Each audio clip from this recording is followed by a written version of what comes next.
नए कानूनों के संबंध में जिले भर में आयोजित हुए जागरूकता कार्यक्रम गोविंद जी वाला ऑडिटोरियम में किया। मुख्य कार्यक्रम वरिष्ठजन, महिलाओं, स्कूली छात्र छात्राओं ने बड़े उत्साह के साथ लिया जनसंवाद के कार्यक्रमों में हिस्सा। सोमवार बुरहानपुर दिनांक 1 जुलाई 2024 से नवीन आपराधिक कानून, भारतीय न्याय संहिता BNS, भारतीय नागरिक सुरक्षा संहिता BNSS, भारतीय साक्ष्य अधिनियम BSA लागू हो रहे हैं। नवीन कानूनों के थाना स्तर पर सफल क्रियान्वयन हेतु पुलिस विवेचकों को वृहद स्तर पर प्रशिक्षण दिया गया है। पुलिस महानिरीक्षक इंदौर जोन ग्रामीण अनुराग एवं उप पुलिस महानिरीक्षक निमाड़ रेंज खरगोन अतुल सिंह द्वारा नवीन कानूनों के संबंध में आमजन के बीच अधिक से अधिक प्रचार प्रसार हेतु निर्देशित किया गया है। निर्देशों के अनुक्रम में आमजन को नवीन कानूनों के संबंध में जागरूक करने हेतु जिला बुरहानपुर में पुलिस अधीक्षक देवेंद्र कुमार पाटीदार, अतिरिक्त पुलिस अधीक्षक अंतर सिंह कनेश के मार्गदर्शन में सोमवार 1 जुलाई को सभी थाना क्षेत्रों में जनसंवाद कार्यक्रम किए गए। कि अब अगर आपकी गाड़ी अगर पांडा रोड पे पकड़ाती थी तो दोनों थाने वाले आपस में लड़ते थे।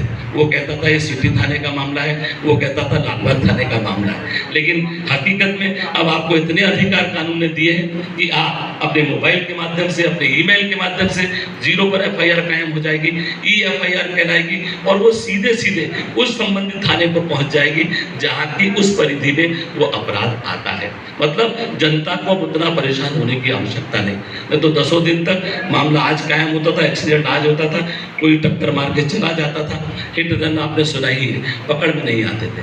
जगह जगह के कैमरे, कानूनों के परिवर्तन और जनता तक के क्या संदेश पहुंचा रहे हैं?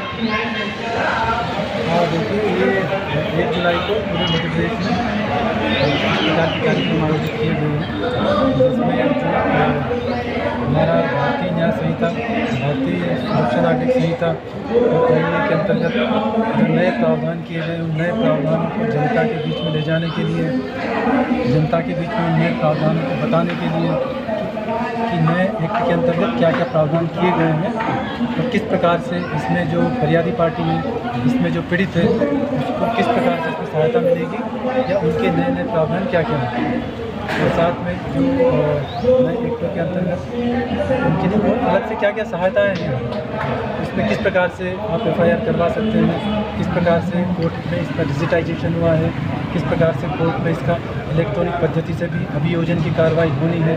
तो सारी चीज़ें जनता के सामने लाने के लिए, बताने के लिए हर थाना स्तर पर इस प्रकार के कार्यक्रम आयोजित किए गए हैं। पूरी संपूर्ण मध्य प्रदेश में आयोजित किए जा रहे हैं। लगातार ये प्रयास जारी रहेगा? हाँ, ये लगातार प्रयास जारी रहेगा। जैसा आज आप लोगों ने कार्यक्रम देखा, हमारे यहाँ गणपति थाना क्षेत्र में कार्यक्रम आयोजित हुआ है, जिसमें हमारे अभियोजन शाखा से अनेक लोग उपस्थित थे जो बताने के लिए। साथ में जो प्राइवेट वकील उनको बताया इस बारे में, उनके द्वारा इस कार्यक्रम में उनका सहयोग दिया गया।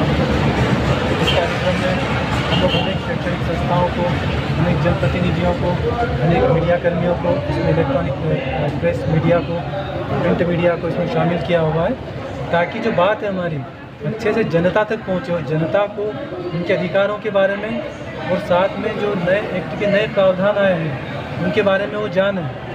इसी संबंध में पूरे बुरहानपुर में सारे थानों में इस प्रकार के कार्यक्रम आयोजित किए गए हैं और लगातार आयोजित किए जाते रहेंगे। सर, नई कानून प्रणाली के तहत जनता का इसमें कितना लाभ होगा, कहाँ तक जनता भी सक्षम होगी? नया कानून आया है, नए कानून को फरियादी केंद्रित या पीड़ित केंद्रित बनाया गया, क्योंकि पुराने कानून थे वो 1860 में बने हुए थे और वो उस समय की परिस्थितियों के दृष्टिगत बने थे और अंग्रेज़ों के द्वारा बनाए गए थे। अब जो नए कानून बना हुआ है, नए कानून बनाया है, उसमें जो नए प्रावधान किए हैं वो मानव अधिकारों को ध्यान में रखते हुए किया गया है, संविधान को ध्यान में रखते हुए किया गया है। हमारे जो नई परिस्थितियाँ, हमारे देश में जो नई परिस्थितियों का निर्माण हुआ है उसको ध्यान में रखते हुए किया गया है। तो इसमें काफ़ी महत्वपूर्ण बदलाव हुए हैं। इन बदलावों से सबको परिचित होना चाहिए और इन बदलावों से उन लोगों को खासकर आम जनता को कई बार पीड़ित की भूमिका के रूप में थाने में सामने आती है, तो उसको पता होना चाहिए उनके प्रावधान।